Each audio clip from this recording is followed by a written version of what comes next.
Bonjour à tous, c'est Paul Dame pour vous présenter aujourd'hui encore une fois un sapin sucette. Aujourd'hui, pour grands et petits, nous allons parler de Compsognathus qui serait parent des oiseaux, ainsi que les Archaeopteryx qui serait lui aussi un parent d'oiseaux et enfin de la capacité des plantes à utiliser les coquilles d'œufs pour leur minéralisation. Donc, nous allons parler du Compsognathus qui est pour comment dire, pour nomination mâchoire fragile. Donc là, on peut se dire, oui, donc il est parent des oiseaux parce qu'ils ont une mâchoire fragile. Soit, c'est merveilleux. Ça nous avance à rien, mais voilà. Donc, ce que j'ai envie de rappeler, c'est que les oiseaux ont un bec, soit, mais qu'en fait c'est une structure de une membrane peut-être qui est par-dessus des os, peu d'eau, parce que l'oiseau doit être un maximum allégé pour pouvoir voler. Donc on ne sait jamais, peut-être que grâce à ce point déjà, on peut imaginer le fait que le Compsognathus soit parent très proche de l'oiseau. Mais d'après moi, il y a d'autres points qui font que le Compsognathus pourrait être un parent très proche de l'oiseau, dans le sens où c'est comment, un théropode, donc il a les jambes, les membres inférieurs très développés pour justement un point qui manquait sérieusement aux machines volantes de Léonard de Vinci, comme j'ai déjà dû le dire, à savoir celui de s'arracher du sol, se propulser dans les airs afin de s'arracher du sol, comme je viens de le dire. Donc, naturellement, on peut se dire, oui, c'est un point qui ne peut pas être évincé. Ces petits avant-bras seraient eux aussi, eh bien, en fait, des points un peu gênants, puisque pour un vol battu ou un vol plané, il est préférable d'avoir des muscles pectoraux assez développés et avoir une certaine portance en des ailes.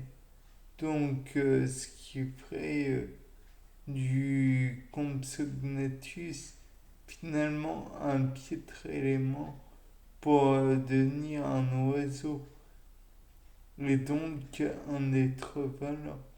En revanche, précédemment, j'ai parlé de l'Archéoptéryx, qui veut dire vieille plume. Donc, bien sûr, là, on pourra noter que non seulement il a cette physionomie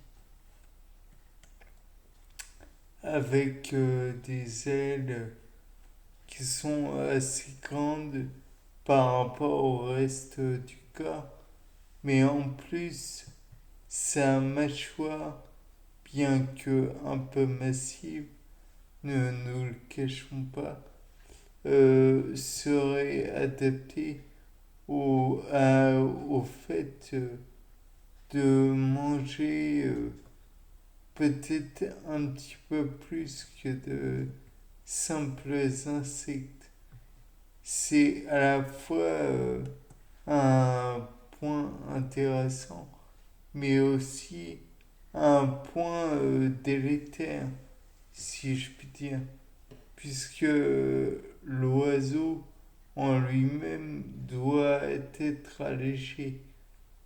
Donc certes, pour la source d'énergie, il n'y a pas à dire, il pourrait tout à fait s'alimenter de façon, disons, riche et pouvant permettre un vol battu très important. Mais là encore, il y a un point que j'ai soulevé. Il y a non seulement le vol battu, mais il y a aussi le vol plané.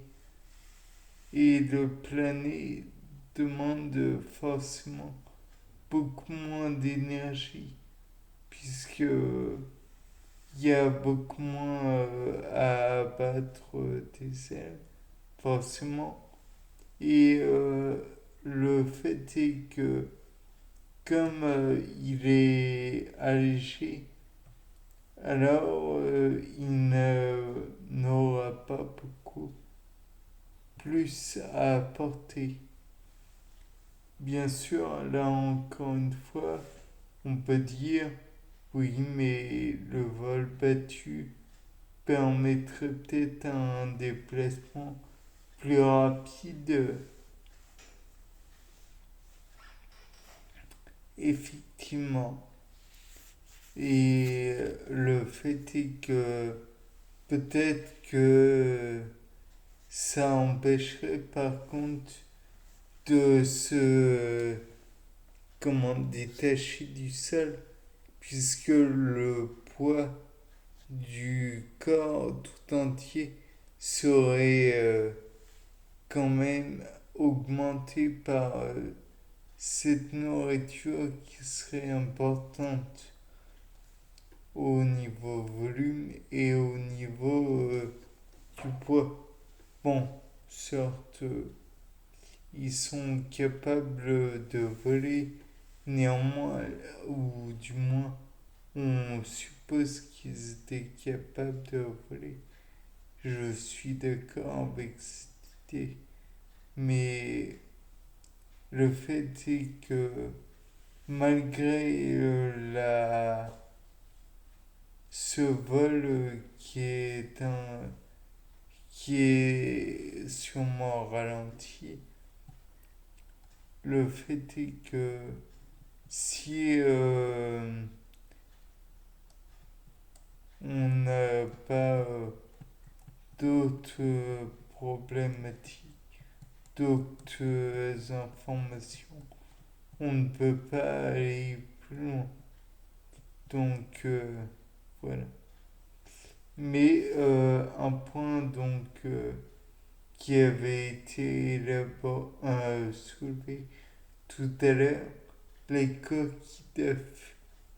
Donc certes, elles étaient probablement trop lourdes pour être simplement portées par l'animal, mais elle était relativement solide et peut-être aurait-elle permis au développement donc des plantes qui auraient été alentour, puisque, comme vous le savez probablement, le développement des les minéraux contenus dans la coquille, en plus de la flore bactérienne qui est déposée par-dessus, donne un sérieux élément minéralisant et enrichissant pour le sol, donc pourrait à terme être un élément intéressant aux alentours du nid de l'oiseau, entre guillemets, qu'est l'Archaeopteryx ou le Compsognathus. Peut-être ont-ils eu des flores bactériennes sur leur coquille d'œuf qui étaient intéressantes. Je ne sais pas, à vérifier. Sur ce, c'était pas le dame. Au revoir pour un nouveau sapin en sucette.